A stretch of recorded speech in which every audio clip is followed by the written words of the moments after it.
네, 국민의힘 이준석 전 대표에 대한 추가 징계 여지는 계속되고 있습니다. 이 전 대표의 첫 번째 메시지 앞서 보신 것처럼 나왔죠. 앞으로 어떤 행보를 보일지에 관심이 쏠리고 있습니다. 두 분과 함께 정치권 소식 알아보도록 하죠. 차재원 부산 가톨릭대 특임 교수, 박창환 장한대 교수 두 분 모셨습니다. 어서 오십시오. 예, 안녕하세요. 예. 먼저 이준석 전 대표 이슈는 계속 이어지고 있습니다. 추가 징계, 당원권 정지 6개월 플러스 1년이니까 1년 6개월이 됐습니다. 네. 그러면 지금 대표직 복귀는 이제 끝난 상황이고 총선 2024년 4월 총선에 대한 시기는 묘한 상황. 그럼 지금 1년 6개월 도합의 1년 6개월 징계가 네. 이준석 전 대표를 굉장히 입지를 좁게 몰고 있는 상황 아닙니까? 그렇죠. 뭐 정치적인 치명상이라기보다는 상당히 그 타격은 있을 수밖에 없는 것이죠. 예. 어차피 지금 당원권이 정지되어 있기 때문에 당 안에 남아 있는 상황에서는 사실 정치적 공간과 역할을 찾기가 쉽지 않은 상황이다. 그리고 이번에 징계 자체가 본인을 둘러싼 여러 가지 의혹들 때문에서 비롯된 것이고 예. 또 본인의 또 은행 때문에 또 이렇게 추가 징계가 내려졌던 만큼 아무래도 정치인 이준석의 입장에서는 상당히 지금 발목이 묶일 수밖에 없는 상황이긴 합니다만 예. 그렇다고 해서 정치인 이준석의 생명이 끝났다라고 단정하게 좀 이르지 않을까 하는 생각이 들어요. 사실 이번 뭐 지금 이준석 사태라고 이야기할 정도로 그러니까 여당 내의 내분 사태 과정에서 이준석 전 대표가 당내 주득 그러니까 기득권 세력들로부터는 상당히 그러니까 압박과 비난을 받긴 했습니다만 예. 상당히 또 부당한 권력의 행사에 맞서는 그러한 또 이미지도 또 만든 것도 사실이거든요. 그래서 네. 상당히 지난번 가처분 신청이 인용되면서 상당히 또 본인의 그 여러 가지 그러니까 입지나 자신의 그러니까 명분을 또 세우는 그런 또 것이 있었던 것이고 약 석 달간 이 진행된 이 여당의 내분 과정을 통해서 무엇보다도 이준석이 이제 대한민국 국민이 아무도 모르는 사람이 네. 없게 됐잖아요. 예. 그렇다고 하면 이건 상당히 정치인으로서는 중요한 하나의 자산이거든요. 그렇다고 한다면 앞으로 그럼 어떻게 해야 될 것이냐? 그것은 오롯이 제가 생각했을 때는 이준석 대표 하기 나름입니다. 결국 어떤 식으로 본인이 지금 그러니까 내세웠던 소위 말해서 보수 혁신의 가치를 구체적인 비전과 일종의 정책으로 만들어 나갈 수 있느냐의 부분이고 또 하나는 뭐는 많은 사람들이 이준석 전 대표를 보고 정치 천재라고 하지만 그러나 상당히 조금 뭐랄까요 좀 깍쟁이 이미지 뭐 그런 또 아주 좀 뭐 속된 표현으로 대바라진 은행 때문에 또 약간 좀 이미지가 나쁜 측면도 있기 때문에 이제는 좀 우직하지만 넓은 품을 갖춘 지도자의 상을 어떻게 만들어 갈 것인가를 예. 고민할 시점이 아닐까 하는 생각이 듭니다. 이양희 윤리위원장이 징계 1년을 내린 다음에 이렇게 말했습니다. 비대위 비상상황 규정을 명확히 당원을 바꿔서 했고 근데 그 상황에서 비대위에 대해서 가처분 신청을 한 게 징계의 핵심 사유다. 그리고 또 의원 등에게 모욕과 비난적 표현을 사용한 것도 고려했다 이렇게 표현을 했어요. 그러면 이준석 전 대표 입장에서는 가처분 신청 기각각하가 다 됐고 법원에서요. 그리고 윤리위에서 이렇게 징계까지 받았으면 앞으로 어떻게 해도 어떤 정당성이 많이 떨어지지 않을까 이런 생각도 들어요. 네, 우리가 이런 거를 전투에서는 졌지만 예. 아직 전쟁에서는 지지 않았다. 이렇게 정리할 수 있을 것 같습니다. 네. 표면적으로 보면은 방금 앞서 말씀하신 것으로 인해서 이준석 전 대표의 패배로 일단락되는 모습이지만 예. 복귀를 해보면은 이준석 전 대표가 얻은 게 있습니다. 한 두 가지 정도를 정리해 볼 수 있는데 예. 첫 번째는 그 어느 때보다 사실 대한민국에서 5년 단임제의 대통령이 가장 힘이 셀 때가 임기 초입니다. 그 임기 초반에 대통령 또는 대통령 복심과 맞서서 넉 달 가까이 대한민국을 들었다 놨다 할 수 있는 그 여론의 중심에 설 수 있었던 이거는 어떻게 보면은 이준석 전 대표의 소위 내부적인 역량을 보여준 거거든요. 예. 그런 정치인이 과연 있었던가 그렇게 보면 없거든요. 자, 이런 어떤 정치적 내공을 보여줬다라고 하는 측면이 있고, 자, 또 하나는 지금 이제 여당의 지지율이 대통령의 지지율이 높으면 아마도 쉽게 이준석 전 대표가 어떻게 보면은 정치에서 사라졌을 수도 있습니다. 네. 그런데 대통령이나 여권의 지지율이 거의 뭐 임기 초반치고는 굉장히 낮은 지지율이다 보니까 여당 내의 야당의 역할이 살아 있는 겁니다. 과거에도 여권 내에 여당 내에 야당의 역할을 한 사람들이 정권이 바뀔 때쯤 되면은 당의 주류로 들어서는 일들이 가끔씩 있었는데 예. 지금처럼 낮은 지지율 속에서는 이준석 전 대표가 어떻게 보면 당 내에서 야당의 역할을 갖다가 확고하게 자리를 잡은 것이기 때문에 지금 당장의 전투에선 졌지만 이런 것들을 바탕으로 해서 장기적인 그런 전쟁을 펼쳐나갈 수 있는 그런 밑바닥은 충분히 깔았다. 그렇게 평가할 수 있을 것 같습니다. 그렇군요. 앞서서 장윤희 기자가 전해준 것처럼 페이스북에 글을 남겼습니다. 네. 어느 누구도 탈당하지 말고 각자의 위치에서 물령망동 정중여산 이거 뭐 다 또 찾아봐야 되지 않겠습니까? 뜻을 경거망동하지 않고 태산처럼 신중하게 행동하라 이런 뜻을 내비쳤습니다. 그러면 탈당하지 마라. 그럼 본인도 탈당 안 하겠다는 뜻은 여기 분명히 있는 그렇죠. 거고요. 그럼 예. 앞으로 어떤 행보가 여기에 담겨 있을까요? 저는 뭐 어제 그 밤에 나온 이 이준석 전 대표 이 메시지 보고 아 정말 정치 천재다운 기발한 그래요? 메시지다 예. 그런 생각을 했어요. 일단 뭐 본인은 지금 무조건 나는 당에서 남겠다는 입장을 일관되게 이야기를 지금 하고 있는 거잖아요. 예. 그리고 또 한편으로는 상당히 어떻게 보면 나는 충분히 이 당에서 살아남을 수 있다는 나름대로 자신감을 또 보여준 것이고 무엇보다도 지금 이 이순신 장군의 말이잖아요. 예. 아까 우리 리포트에도 나왔습니다만 이순신 장군이 첫 해전이 옥포해전인데 옥포해전에 임할 때 그러니까 군사들에게 한 이야기라고 합니다만 저는 이준석 전 대표가 이 이순신 장군의 의록을 이렇게 인용한 부분은 결국은 그 이야기 아니겠어요. 이순신 장군하면 우리가 떠오르는 이미지가 두 가지가 있잖아요. 백의종군. 예. 아니, 선조의 그런 아주 그러니까 어떻게 보면 무도한 탄압에도 불구하고 백의종군에 임해서 끝끝내 전장에 임하는 그 모습. 그리고 네. 또 하나는 배 12척으로 명랑해전에 나가서 이 싸우는 사적생의 각오로 싸우는 그런 모습들 그런 이미지를 차용하고 싶은 거겠죠. 그렇기 때문에 누가 뭐라 해도 나는 당의 주인은 나다. 나는 여기서 떠나지 않겠다. 그렇기 때문에 이 안에서 내가 살아남겠다는 의지를 분명히 보여준 그 대목이긴 합니다만 예. 그것이 성공할지 안 할지는 앞서도 제가 말씀드린 대로 윤석 전 대표 하기 나름이 아닐까 하는 생각이 듭니다. 양두구육이라는 사자성어 때문에 굉장히 논란이 많은 상황에서 계속해서 더 그거를 의식해서 또 이렇게 성어를 계속 쓰는 게 아닌가라는 생각도 드는데 어떻게 앞으로 이후에 그러면 이준석 전 대표는 어떤 행동을 할 거라고 예상하세요? 저는 이게 뭐 탈당하지 말라는 것은 네. 이준석 전 대표에 대해서 정치적으로 못마땅하게 생각하는 사람들에게 탈당하지 말라고 한 게 아니잖아요. 예. 자기를 지지해주는 소위 지지층, 이대남이나 또는 보수가 혁신돼야 된다라고 생각하는 또는 물갈이 돼야 된다고 생각하는 사람들에게 이런 거에 실망하지 말고 나가지 마라라고 얘기를 한 거예요. 예. 정확하게는 자신의 지지층을 관리하는 겁니다. 이 얘기는 장기전으로 가겠다라는 거예요. 일단 법적으로 그 판결이 내렸기 때문에 일단락이 됐는데 예. 그것 때문에 당장 튀어나간다면 거기에 대한 정치적인 책임은 이준석 대표가 져야 됩니다. 네. 자, 그렇기 때문에 이 징계 논란에서 이제까지 이준석 대표가 보여준 행동은 굉장히 일관적이었어요. 뭐였냐? 내 발로 나가지는 않겠다였습니다. 나가게 된다면 쫓겨나가는 건 있을 수 있어도 내 발로 나가지 않겠다. 즉 그런 의미에서 보면 이준석 전 대표도 여러 가지 판단을 하는 거죠.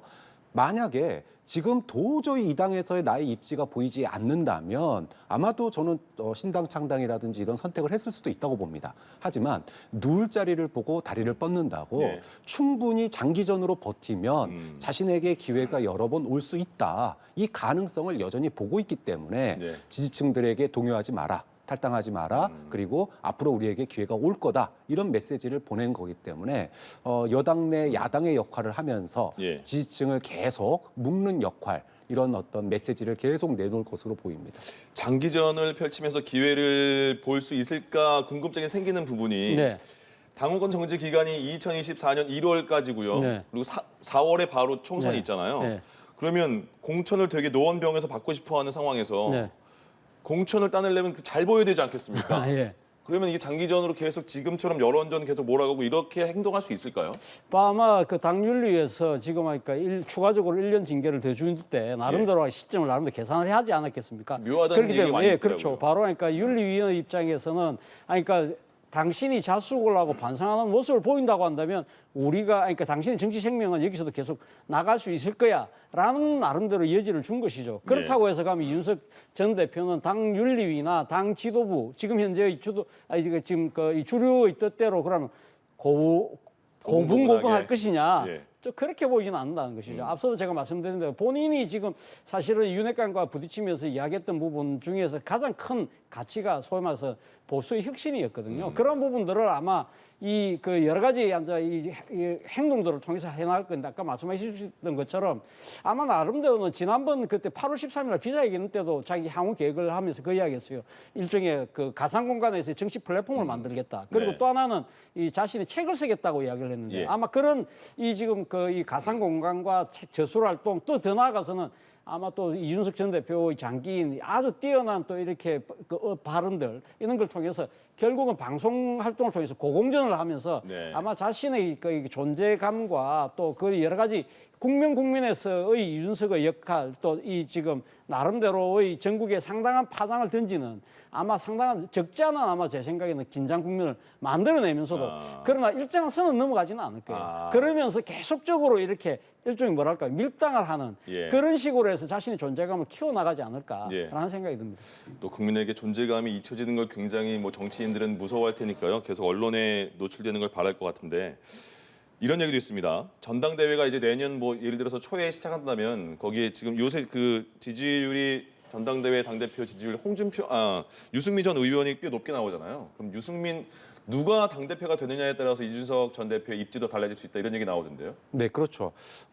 저는 이준석 전 대표가 할 수 있는 게 별로 없습니다. 지금 지금요? 상황에서는 뭐 당 내에서 어떤 활동을 할 수 있는 것이 아니기 때문에 그럼 할 수 있는 것은 지지층을 묶어 세우면서 메시지를 던지는 건데 이게 딱 평론가 모드예요. 예. 정확하게는 평론가 모드로 전환을 해서 여권의 어떤 잘못들에 대한 쓴소리를 계속 내세우고 그래서 내가 과거에 혁신하지 하지 않았냐 이런 얘기들을 할 겁니다. 예. 근데 이제 여권만 비판하면은 또 지지층들에게 등을 돌릴 수가 있죠. 그렇기 때문에 제가 아까 평론가 모드라고 얘기하는 거는 민주당이나 또는 이재명 대표에 대한 날카로운 또 비판도 하면서 또 여권에 대해서도 그 비판의 칼날을 무디게 하지 않는 날카롭게 비판을 하는 그런 평론가 모드로 여당 내 야당의 어떤 그런 그 스탠스를 가지고 당분간 이제 대처를 할 거다. 예. 근데 이제 여당에서도 그거를 갖다가 딱 잘라서 자르지 못하는 이유가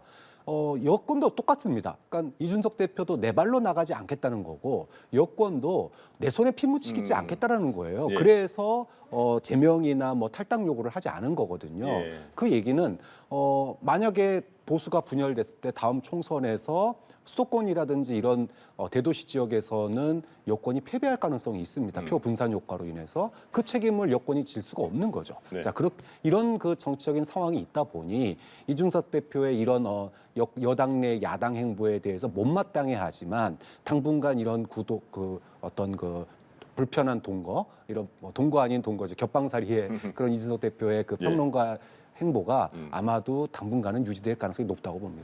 당장 국민의힘에서 이제 큰 이벤트가 아직 날짜는 정해지지 않았지만 내년 초로 예상되는 전당대회잖아요. 네. 당대표 뽑는데 네. 그럼 거기에 일단 이준석 전 대표가 거기에 어떤 뭐 유승민 전 의원에게 뭐 힘을 실어주는 발언이거나 아니면 어떤 그 액션을 취할 가능성이 있을까요? 뭐 저는 그러니까 일단 먼저 그러니까 유승민 전 대표의 이번 전당대회 출마 가능성은 저는 좀 낮게 봅니다. 아, 그래요? 예. 그러니까 지금 사실은 지금 대통령이 지금 집권 초기잖아요. 네. 그리고 지금 대통령과 누구보다도 지금 계리각을 강하게 세웠던 분이기 때문에 본인 입장에서 아마 나선다는 것 자체가 상당히 여권 전체적으로 상당히 긴장감을 높이게 되고 예. 또 불필요한 오히려 어떻게 뭐 좀 뭐랄까요 상당한 정치적인 대립과 갈등을 키울 수 있다. 아마 그런 차원에 본다고 한다면 예. 설사 자기가 나서서 이긴다 하더라도 온전하게 당을 끌고 가기 쉽지 않을 거라는 판단을 할 가능성이 높기 때문에 예. 저는 일단 유승민 전 의원이 나올 가능성은 적다. 그렇다고 상수로 하더라도 보면 안 되는군요. 예, 그렇기 때문에 뭐 윤석 전 대표가 그러니까 유승민 전 의원을 그러니까 뭐 도와서 뭐 당권을 도모한다는 그 시나리오는 저는 일단 성립이 안 될 거라고 봅니다만 앞서 제가 말씀드린 대로 이러한 정치적인 여러 가지 그러니까 국민이 바뀔 때마다 윤석 전 대표는 자신의 아마 여러 가지 그러니까 입장들 또 자신이 내세우고 있는 가치들을 계속적으로 이야기를 할 거예요. 그래서 어떤 식으로든 이 지금 전당대회 국민의 이준석이라는 이 존재감 하나는 뚜렷하게 아마 각인을 시키는 그러한 식의 정치 행보는 할 거라는 생각이 듭니다. 예.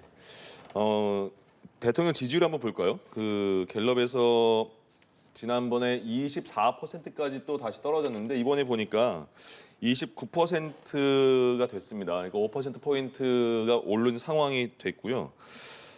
긍정을 평가는 그 여론조사 또 부정에 대해서 어떤 점 때문에 가장 큰 지지율을 보이는 거냐, 그 낙폭이 떨어진 거에 대해서 긍정이나 부정이나 다 외교를 찝었거든요. 네. 그러니까 잘하고 있다라는 사람들도 외교 잘하잖아 이렇게 되는 거고 못하고 있다는 사람도 외교 못하잖아 이렇게 되는 거예요. 어떻게 그 지지율을 분석해야 돼요? 근데 저는 그 여권이 비속어 논란에도 불구하고 강경 대응, 정면 돌파를 선언했던 게 바로 이러한 지지층 결집의 효과를 노리고 한 거다 이렇게 봅니다. 예. 결과적으로 그 효과가 전 나타났다고 보고요. 대선 당시에 소위 그 강대강 대치, 소위 이념 대결 구도 이런 것들이 외교에서 고스란히 드러나는 거거든요. 즉 미국과 일본에 대해서 어떤 태도를 취하고 또 중국에 대해서 어떤 태도를 취하고 국익의 관점을 어디로 보느냐라고 하는 것들이 이 안에 녹아 들어가 있기 때문에 예. 여기서 결코 여권이 뭐 사과하지 않더라도 지금 현재 뭐 중도까지 확장하는 건 어려우니까 최소한 국정 동력을 유지할 수 있는 최소한의 지지율, 즉 강성 지지층을 결집시키는 게 지금 1단계 목표였다고 보고 예. 그걸 통해서 저는 지지율을 어느 정도 좀 회복하는데 지금 29% 회복한 24%에서 29%로 회복이라고 표현하기도 좀 뭐하지만 예. 어쨌든 국정 동력이 무너지는 거를 갖다가 막는 마지막 그 보루 역할. 댐 역할은 저는 좀 충분히 했다. 이걸 노리고 비속어 논란에도 불구하고 유감 표명이나 사과 표명을 하지 않았던 거고 예. 오히려 이것을 언론과 야당의 그런 어떤 그 정치적인 공세로 몰아세웠던 것들이 지금 이 29% 안에는 지지층의 결집이라고 하는 걸로 나타난 거다. 근데 문제는 지지층 결집이 29%라는 거죠. 네. 과연 그거 가지고 국정을 그러면은 자신들이 의도한 대로 끌고 갈 수 있겠느냐라고 하는 점에서는 예. 이것은 단기적으로 지지율이 무너지는 걸 막을 수는 있겠지만 장기적으로 박스권에 갇힌 지지율을 회복하기에는 이것만으로는 택도 없다. 예. 이런 걸 보여주는 거라고 봅니다. 지금 지지층은 결집이 됐다 이렇게 표현하셨는데 그러면 그 다른 지지하지 않는 국민들도 포용하는 게 대통령의 역할인데요. 그렇죠. 그러면 어떤 모습을 보여야지 지지율이 올라갈 그런 계기가 될까요?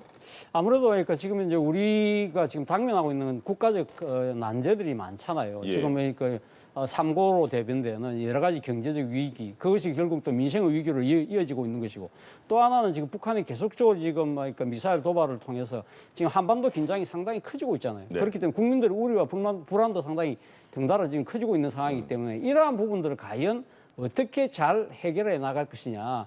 저는 그것이 첫 번째, 그러니까 윤 대통령이 해야 될 그 부분이 아닐까 하는 생각이고, 그걸 예. 뭐 잘한다고 한다면 저는 뭐 지지율은 반등할 수 있다고 봅니다만, 예. 문제는 그걸 잘하기 위해서는 결국은 지금 내부적으로 이 뭐랄까요, 이 지금 난국에 이렇게 똘똘 뭉치는 이 내부적으로 단합하는 모습을 보여야 되는데, 그건 뭐 당연하게 여권 내의 단합도 필요한 건 합니다만, 예. 일단 뭐 윤석 전 대표가 제기했던 가처분 신청이 가처분이 기각됨으로써 일단 그러니까 지금 여권 내의 그러니까 내부 결속은 다질 수 있는 그러니까 계기는 만들어졌습니다만, 지금 소위 말하는 지금 이 야당과의 관계는 전혀 한 걸음도 나가고 있지 못하다. 예. 오히려 지금 상황 자체가 점점 더 악화되고 있잖아요. 지금 뭐 비속어 막말 논란과 관련해서 지금 민주당의 정치적 의도를 그것도 문제 삼았던 측면, 그리고 또 지금 감사원의 이번에 문재인 전 대통령에 대한 서면조사 추진을 통해서 또 여러 가지 지금 상당한 지금 충돌이 일어나고 있는 상황이고, 지금 뭐 국감 현장에서 지금 우리가 익히 본 장면이긴 합니다만 이 역대 장면보다 훨씬 더 상황이 악화되고 있는 그런 예. 모습들이 지금 이 우리 정치의 모습이기 때문에 과연 야당을 어떻게 국정의 파트너로 이렇게 끌어들여서 일종의 이 국가 난제를 헤쳐나가는 모습을 보이느냐. 예. 그것이 저는 가장 중요한 하나의 이 지금 지지율을 반등하기 위한 저는 초석이 돼야 된다고 생각하는데 그런 부분들에 있어서는 윤 대통령이 생각하는 아직까지는 준비가 안 된 것으로 보입니다. 그렇기 예. 때문에 이러한 부분들에 대해서 과연 여권 전체가 어떤 생각을 갖고 있는지가 지금 국민들을 지켜보고 있는 상황이기 때문에 사실은 이번 국정감사를 아마 민심은 예의주시해서 보지 않을까 생각이 듭니다. 정당 지지율 보면 국민의힘이 33% 나왔고요. 더불어민주당 32%, 정의당 4% 이렇게 나왔어요. 근데 지지하는 정당 없다. 둘 다 뭐 아직은 모르겠다도 있겠고 둘 다 별로다 이런 생각하는 사람도 있지 않겠습니까? 무당층이 30%예요. 그럼 저 지표는 어떻게 해석해야 돼요?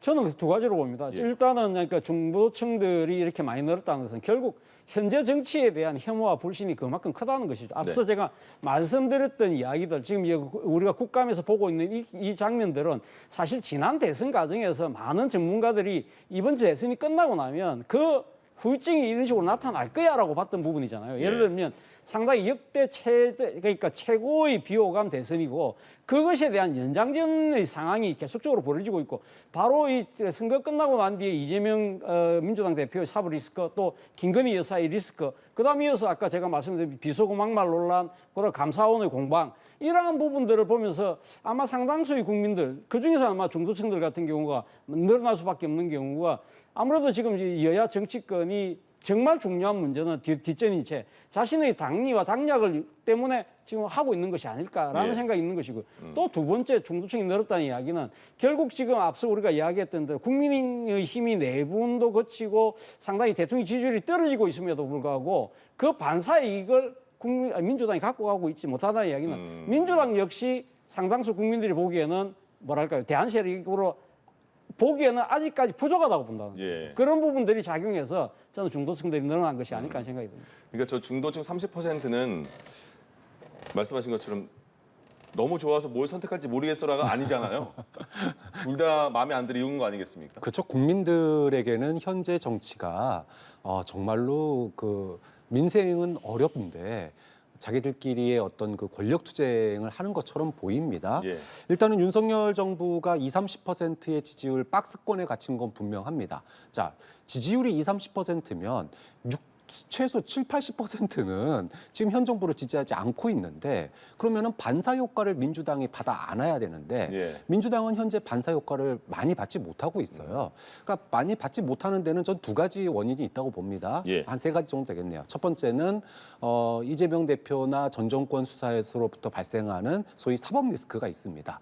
전 정권이 잘못했다라고 하는 거를 갖다가 또는 이재명 대표도 문제가 있다라고 하는 거를 언론에서 지속적으로 계속 이런 얘기가 나올 때마다 다뤄질 수밖에 없기 때문에 사실 그거 싫어가지고 정권 교체한 거잖아요. 그러니까 정권 교체된 지 얼마 안 됐고 전 정권의 문제나 야당의 당대표의 그런 어떤 그 도덕적인 문제 이런 부분들이 계속 부각되기 때문에 선뜻 야당으로 어떻게 보면 차악으로서 선택하기에는 또 선거도 아직 많이 남았기 때문에 당분간은 이 반사 효과를 안으려면 민주당은 시간이 좀 걸린다. 그래서 내년 정도 돼야지 뭐 특별하게 민주당이 뭘 안 해도 반사 효과를 얻는 국민들의 소위 그 도저히 이 정권으로 안 되겠어라고 하는 생각이 더 들어야 된다. 그렇기 때문에 반사 효과를 안으려면 시간이 걸린다는 거고요.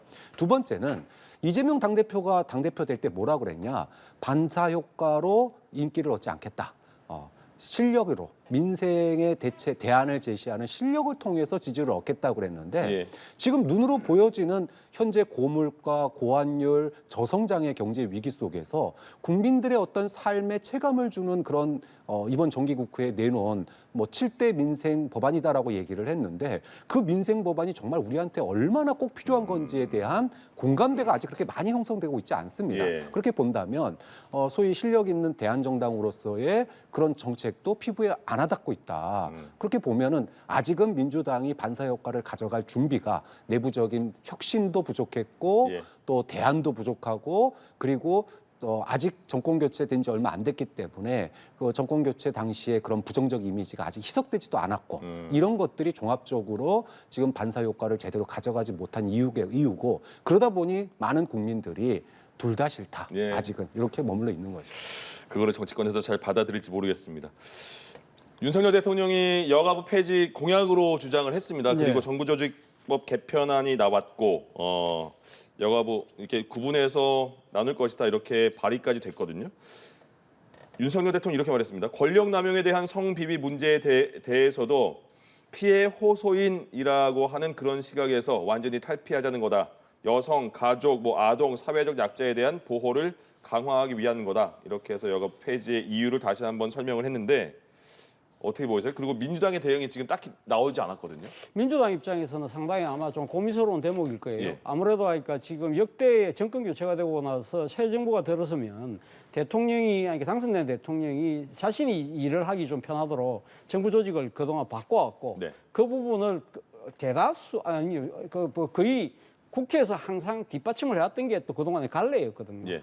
그러니까 일할 수 있도록 내가 정부 조직을 좀 바꿔달라고 하는데 야당이 그걸 반대한다? 그건 아무래도 국정에 발목 잡는 것처럼 비칠 수가 있다. 그리고 앞서 말씀하신 것처럼 당선된 대통령이 공약이잖아요. 그 공약을 내걸어서 당선이 됐기 때문에 상당히 반대하기엔 정책 명분이 떨어질 수밖에 없는 예. 것이죠. 자, 그렇다고 한다면 민주당 입장에서는 그럼 왜 흔쾌하게 지금 동의를 못 하느냐? 예. 동의를 못 하는 이유가 있죠. 그거는 아무래도 그러니까 지금 현재 여성가족부를 폐지하기에는 아직까지 우리 사회의 여성차별, 성차별, 그리고 뭐 젠더 폭력 이런 부분들을 상당히 그러니까 지금 그러한 그러니까 그 뭐랄까 사회적인 불만, 우려 뭐 그런 부분들이 민주당의 입장에서는 여성가족부가 계속적으로 존치할 필요가 있다. 예. 오히려 강화해야 된다는 논리를 지난 대선 과정에서 쭉 이야기했던 부분이기 때문에 어떻게 보면 이거에 동의한다는 것 자체는 민주당의 정체성하고도 반할 수 있기 때문에 예. 그런 고민이 있는 것이기 때문에 아마 조금 신중하게 접근을 하고 있는 것 같아요. 그렇기 때문에 향후 관건은 제가 봤을 때 그렇습니다. 일단 국정감사를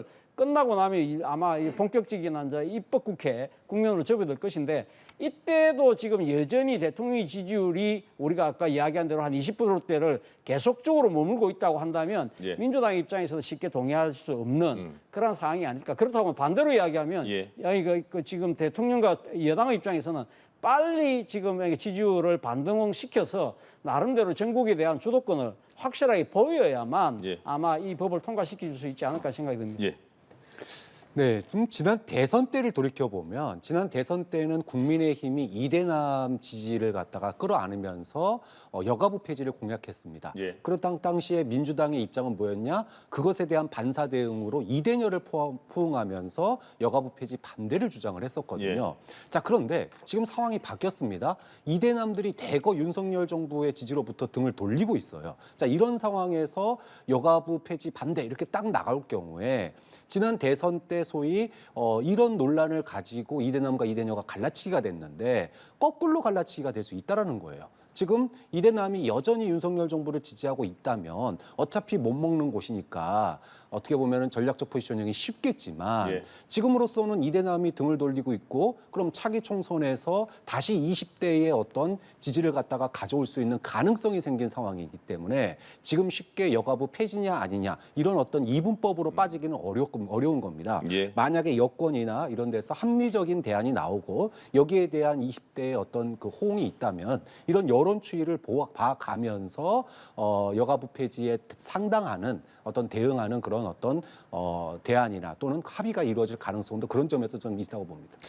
국감에서 국회의원들의 막말은 이게 뭐 너무 심하지 않나 싶은 그 인상을 찌푸리게 만듭니다. 왜냐하면 권성동 국민의힘 의원의 그 국감장에서 한 언급은 이렇습니다. 김재남 한국원자력재단 안전재단 이사장에게 이둥지 저둥지 옮겨가며 사는 뻐꾸기예요. 나는 부끄러워서 고개를 못 들겠어요. 차라리 혀 깨물고 죽지 뭐하러 그런 짓 합니까?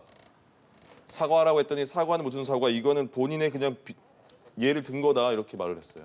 제가 이 대한민국 정치를 상당히 그러니까 국회 출입 기자로부터 해서 한 25년 넘게 쭉 지켜보고 상당히 국정감사도 많이 봤습니다만 예. 제가 들었던 발언 중에서는 가장 아주 그러니까 좀 뭐랄까요? 아주 좀 저는 이 듣고 제 귀를 의심할 정도로 깜짝 놀랐습니다. 아무리 지금 그러니까 국회의원이 그러니까 피감기관장에게 질책을 할 수 있죠. 질책할 수 있고 하는데 너무 지나친 모욕적 발언을 했다는 생각이 듭니다. 그렇다고 한다면 그래서 뭐 지금 뭐 민주당에서는 지금 국회 윤리에다 제소하겠다는 것인데 네. 저는 사실은 이 발언을 지금 들은 저는 국민의힘 윤리위에서 당 윤리에서 이 조치를 이 상황을 과연 자시 방관할 것인가 저는 그런 생각이 든다는 것이죠. 앞서 제가 말씀드린 대로 지금 권성동 의원의 발언 자체가 너무 모욕적이다. 이건 아무리 면책특권이 있다고 하지만 이거는 어떻게 보면 지금 공당 특히 이 바로 직전에 여당의 원내대표를 지내신 분이잖아요. 그런 측면에서 저는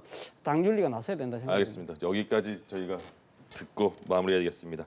차재원, 박창환 두 교수님과 함께 얘기 나눠봤습니다. 고맙습니다. 예.